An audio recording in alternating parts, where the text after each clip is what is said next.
Hey, this is Dave DeCamp from antiwar.com. This is anti-war news for Thursday, July 3rd, 2025.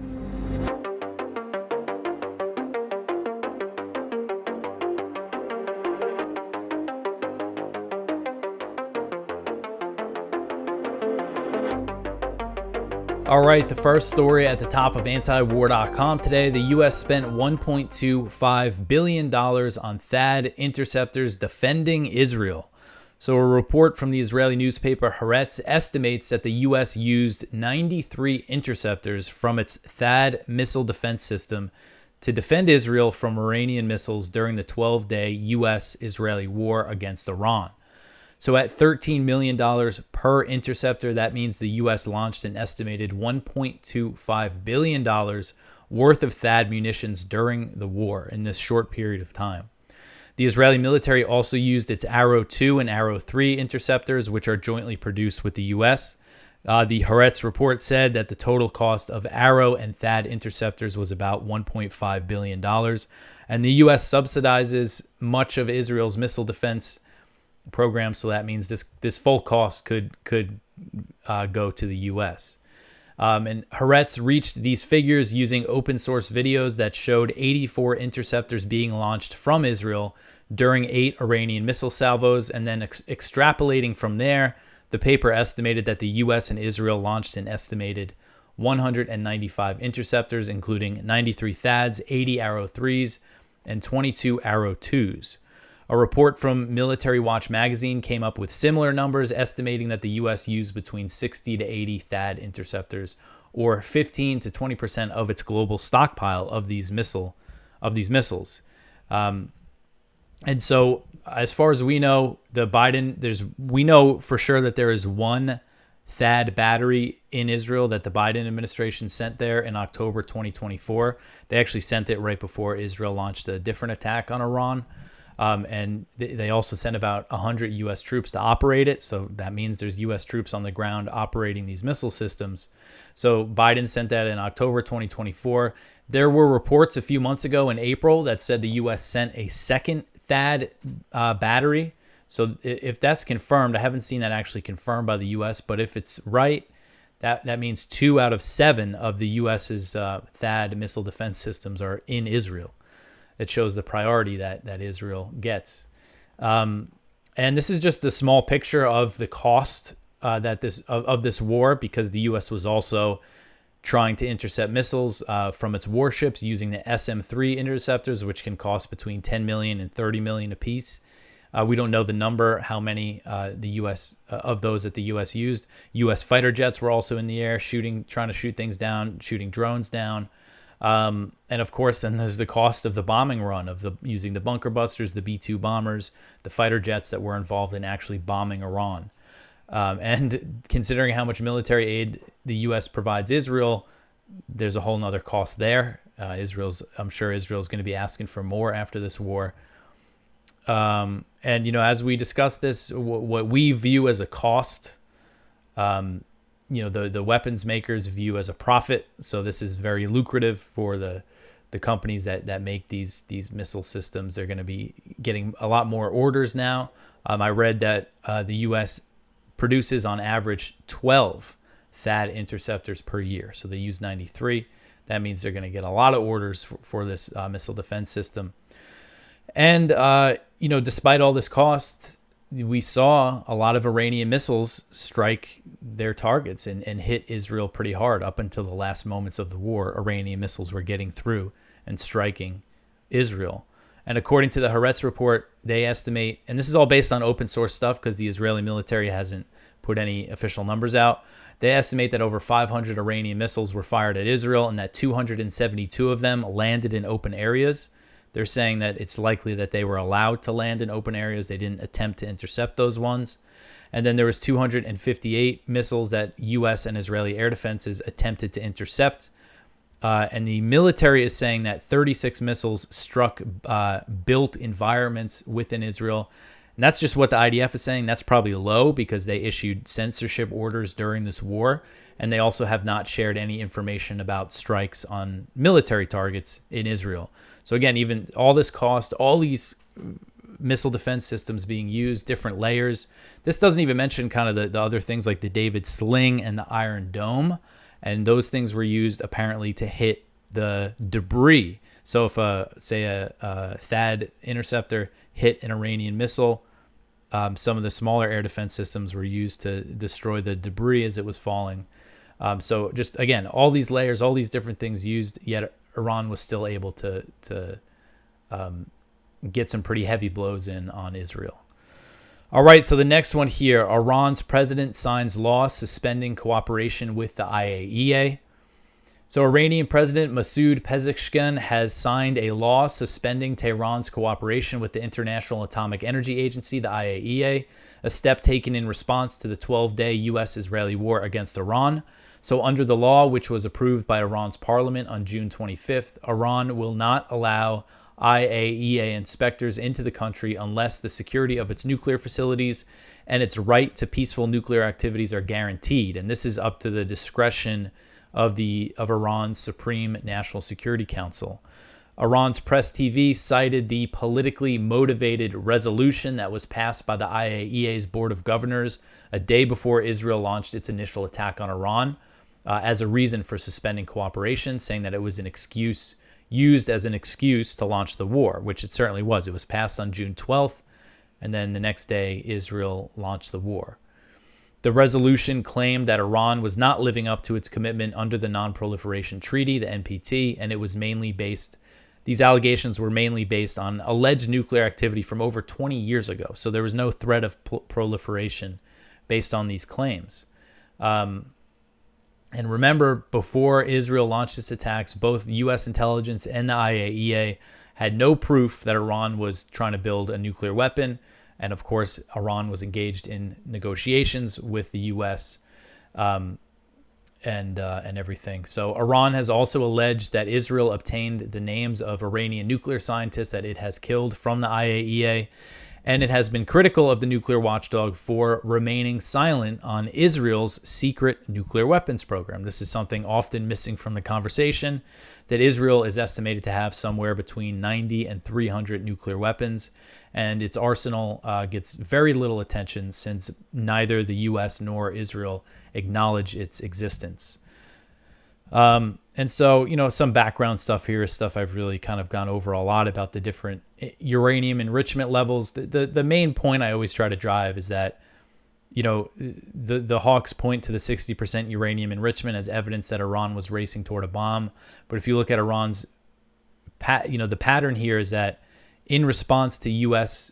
or Israeli pressure, either U.S. sanctions, the U.S. pulling out of the JCPOA, or Israeli attacks like assassinations of nuclear scientists and sabotage of Iranian nuclear programs. And this is going back years ago, small attacks. We're not talking about this big war that just happened. It's in response to those things that we've seen Iran increase the activity, increase the nuclear enrichment. And Iran made it clear that if their nuclear facilities were attacked, there would be consequences. And one thing they said that they would do was end cooperation with the IAEA. And now we are seeing that. So now there will be no oversight on Iran's nuclear program. All right, so the next one here, bill would give Israel access to B-2s and massive bombs to strike Iran. So this article is from Kyle Anzalone at the Libertarian Institute. So a new bipartisan bill in Congress would give Israel access to U.S. weaponry to conduct strikes on Iran's nuclear facility, similar to the one ordered by President Donald Trump last month. So this was introduced in the House by Representatives Josh Gottheimer, he's a Democrat from New Jersey, and Mike Lawler, he's a Republican from New York.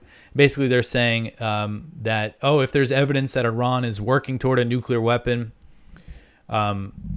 which there never was, but they're saying if that happens, and of course they would probably justify it with some pretty shaky claims, but they're saying if that happens, then the U.S. should give the B-2 bombers to Israel and 30,000-pound bunker-busting bombs, so Israel can carry out these massive airstrikes by itself.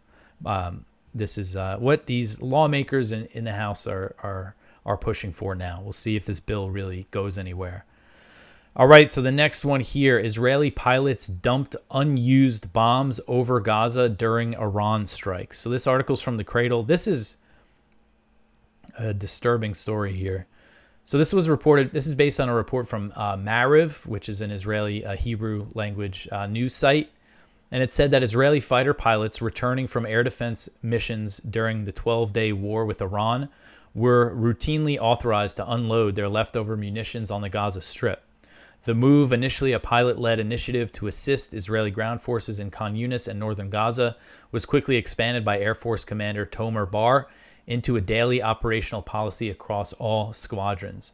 The report outlines how, during the operation, pilots assigned to intercept missiles and drones launched from Iran were equipped not only with air-to-air missiles, but also with air-to-surface munitions.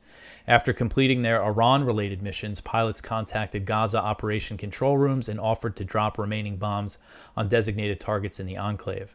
Air Force officials embraced the initiative. Within hours, the ad hoc proposal became the standard practice, with squadrons instructed to coordinate with ground units before landing and to strike Gaza targets on their return.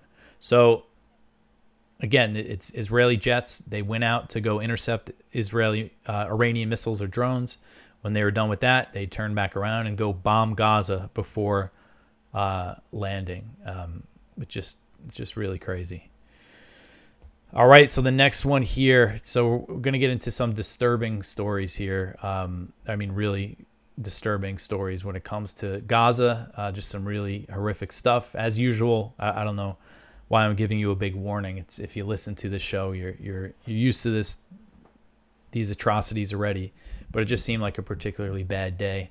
So the next story here: Israeli airstrike kills Gaza hospital director.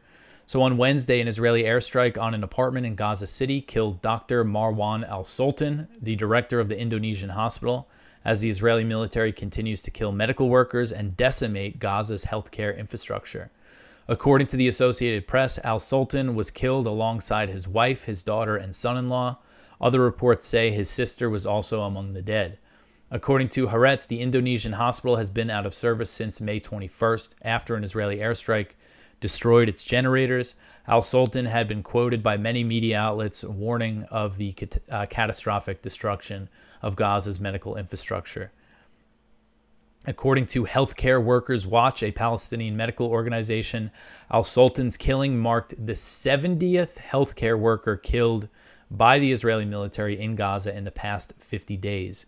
Muath Alsi, the director of this group, said, quote, "The killing of Dr. Marwan al-Sultan by the Israeli military is a catastrophic loss to Gaza and the entire medical community and will have a devastating impact on Gaza's healthcare system.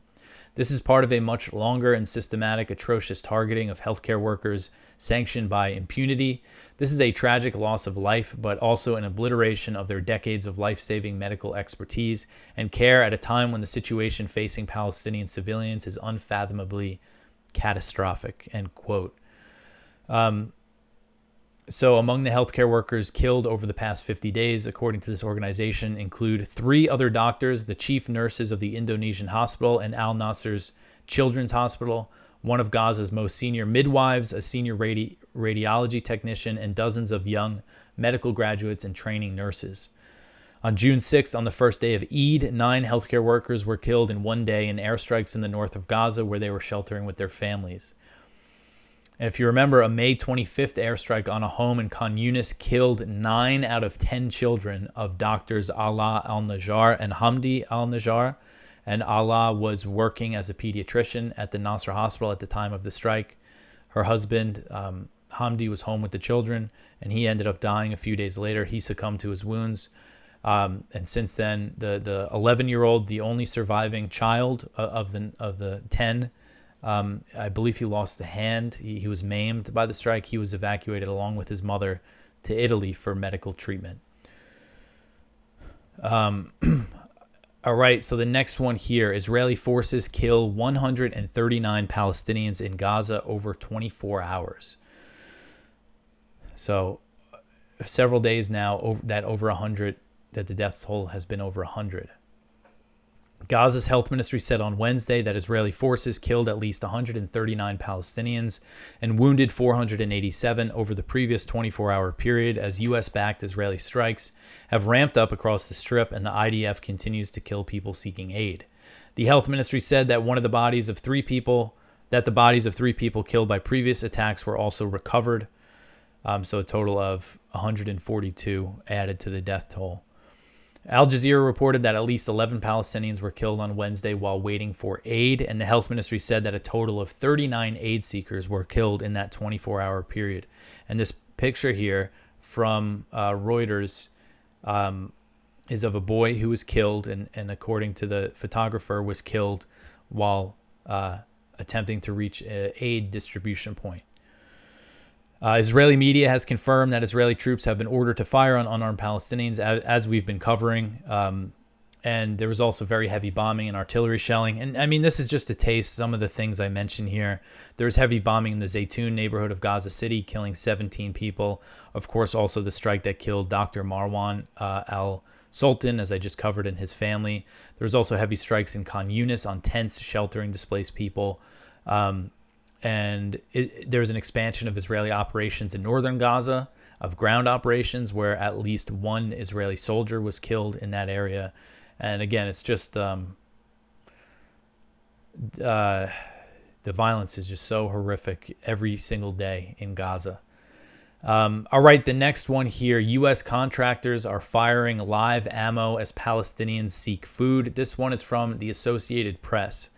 So not only have Israeli soldiers been firing at unarmed, hungry Palestinians as they try to reach these aid sites, the American contractors, the private security contractors who are manning these aid sites, have also been firing live ammunition at them. So this is based on two whistleblowers, two American contractors who have worked at these sites, of their accounts. So I'll read some of this report. I would recommend going and reading it for yourself and watching the videos.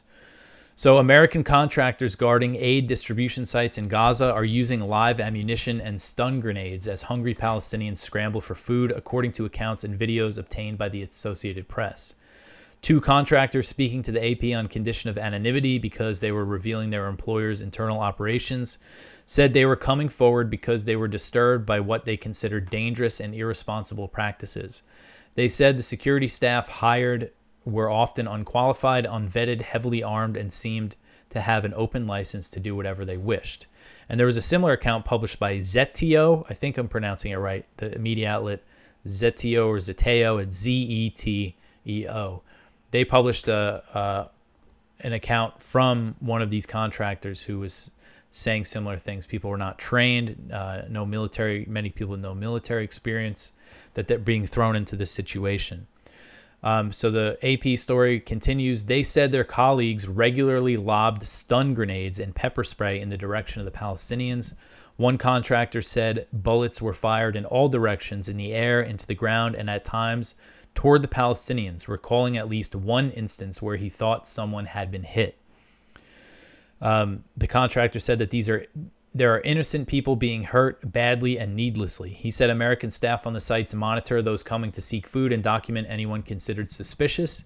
He said that they share such information with the Israeli military, so they're coordinating directly with the IDF. Videos provided by one of the contractors and taken at the sites show hundreds of Palestinians crowded between metal gates, jostling for aid amid the sounds of bullets, stun grenades, and the sting of pepper spray. Other videos include conversations between English-speaking men discussing how to disperse crowds and encouraging each other after bursts of gunfire. The testimonies from the contractors, combined with the videos, internal reports, and text messages obtained by AP, offer a rare glimpse into the Gaza Humanitarian Foundation, which is this newly created company. It's based in the U.S., and it's headed by a guy named Reverend Johnny Moore. He's one of these Christian Zionist people like Mike Huckabee, who falsely believe that the Bible somehow justifies supporting the modern state of Israel, like Ted Cruz does as well.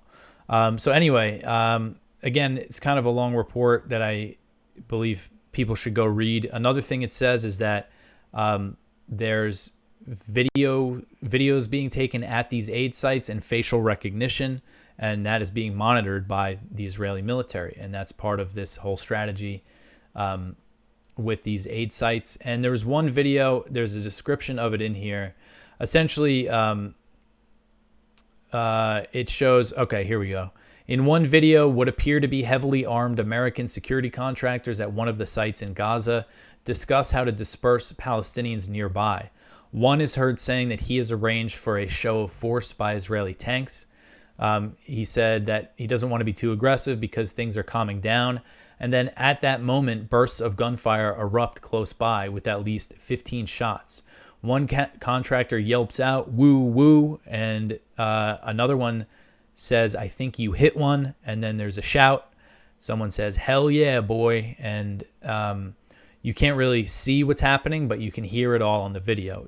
Someone say, "I think you hit one," and the guy saying, "Hell yeah." I mean, it's really sick stuff here. And then another account here, one of the contractors said that they were watching as people were firing and Palestinians were walking away, and at least one dropped after the gunfire in that direction. So evidence that these contractors may also be killing Palestinians. And there's also a photo in here. If you see this woman on the donkey cart, who this is apparently after she was hit by a stun grenade. So this whole thing is so shameful. This Gaza Humanitarian Foundation thing, they've turned into death traps. More than 600 Palestinians killed on their way to them, and now we're learning that the American contractors are also opening fire on these desperate, hungry people. All right, so the next one here, Israel-Syria talks propose U.S. troop deployment. So Al Monitor reported on Tuesday that talks between Israel and Syria have included discussions on the possibility of U.S. troops deploying to areas of southwestern Syria that Israel captured following the regime change that ousted former Syrian President Bashar al-Assad. So immediately after Assad was overthrown in December 2024, Israel invaded southern Syria, capturing a buffer zone that was established in 1974 between the Israeli-occupied Golan Heights and the rest of Syria's territory. And they also pushed further into other areas, beyond the buffer zone. They captured the Syrian side of Mount Hermon, and some of that was in the buffer zone, but some of it is beyond it, as I understand it. So sources told Al Monitor that under a potential quasi-normalization/border deal, U.S. troops could replace the Israeli presence on Mount Hermon, and Syrian government forces could be deployed to the buffer zone to prevent forces hostile to Israel from entering those areas. So they're apparently discussing U.S. troops being put in the middle of this for Israel's interests here. The report said that the discussions have not included anything about the side of the Golan Heights that Israel has occupied since 1967 and annexed in 1981, and this annexation has not been recognized by any countries except for the U.S. The U.S. recognized it under Trump's first term in 2019.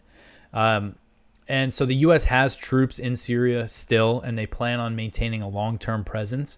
They've been closing some bases in northeast Syria, but as I understand it, they're planning to keep the base in Al-Tamf, which is in southern Syria. It's about 160 miles east of these areas currently occupied by Israel. So, the U.S. is really pushing for this normalization deal. So I wouldn't be surprised if this is something that they go ahead and do. But I think there's so many obstacles in the way of the two sides actually reaching a deal that I would be surprised if this deal actually happens. What I'm saying is I wouldn't be surprised if this is something that the U.S. would put these troops here if a deal happens, which I do think is unlikely. The U.S. has been very friendly with the new Syrian government, which is led by Ahmed al-Shara, a former al-Qaeda leader who founded al-Qaeda in Syria after traveling from Iraq, where he first joined al-Qaeda in Iraq to fight U.S. troops there.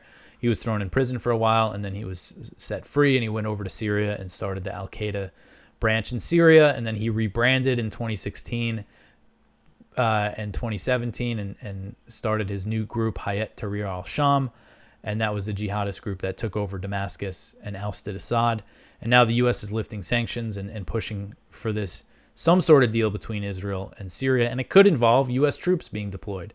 I have to give credit to Kurt Mills of the American Conservative, because he tweeted about this. I wouldn't have seen it otherwise. Al Monitor has a very tight paywall that's tough to get past, but we have an account. So, but anyway, it's something that I don't think has gotten much attention. All right, so the next one here, Lebanon continues Hezbollah disarmament talks as Israel strikes. So this is one from Jason Ditz. So difficult negotiations continue to be ongoing between the Lebanese government and Hezbollah with the question of if and how to potential to potentially disarm the organization in keeping with U.S. and Israeli demands. The matter is important now because while Israel is attacking Lebanon effectively every day, the U.S. is pushing a normalization move that might conceivably end those attacks. So they're essentially using these Israeli attacks as leverage over the Lebanese government to try to get them to take action against Hezbollah. And they're conditioning. Israel is saying no talks can happen until Hezbollah disarmament. Until Hezbollah is disarmed. And more details have emerged in recent days about the U.S. demands on the matter. And the ceasefire deal that they signed only said that Hezbollah had to be removed from south of the Litani River. The U.S. is now demanding a full Lebanese state monopoly on arms, basically saying full disarmament of every other militia in Lebanon. And this is a tall order for the Lebanese government, as Jason says in the article here. And Hezbollah is reportedly unwilling to seriously consider disarming unless Israel stops attacking and occupying southern Lebanon. So Israel's saying they won't enter the normalization talks unless Hezbollah is disarmed. Hezbollah is saying they won't disarm unless Israel stops its attacks and its occupation of southern Lebanon. At the same time, Hezbollah hasn't launched any attacks on Israel in response to their constant ceasefire violations. All right, so the next one here, the U.S. halting some arms shipments to Ukraine. So I covered this yesterday, but it has been confirmed by U.S. officials that they have halted some weapon shipments to Ukraine. They did not say which ones, but according to these reports that we've seen, the halt on weapon shipments applies to 155 millimeter artillery rounds, GMLRS munitions for the HIMARS rocket systems, Stinger anti-aircraft missiles, AIM-7 air-to-air missiles, and Hellfire missiles, and munitions for the Patriot air defense system. So these are a few of these are very key munitions that the U.S. has been providing Ukraine, especially the artillery rounds. That's something they've been struggling with. And the munitions for the HIMARS rocket systems.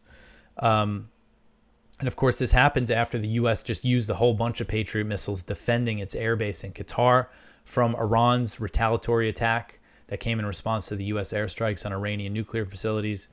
So that's certainly one reason, probably one reason why these have been paused. It does, it seems like it's pretty significant with all these weapons that have been listed. So I'm hoping that this leads to Ukraine willing to make more concessions to Russia so this war finally ends. We'll see if this moves that in that direction or what. And another motivation behind this is that this was apparently done under the directive of Elbridge Colby, who is the Pentagon's policy chief, and he's a China hawk, big China hawk. His whole thing is that he wants the U.S. to prepare for war with China over Taiwan instead of sending all its resources to Ukraine.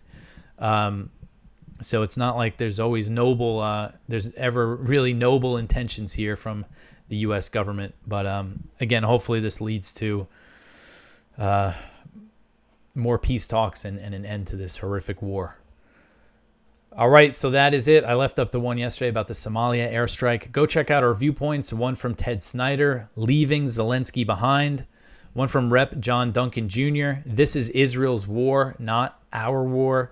One from Jeffrey Sachs and Sybil Farris, The Time Has Arrived for a Comprehensive Middle East Peace. One from Lori Calhoun, The Golden Doom, about the Golden Dome.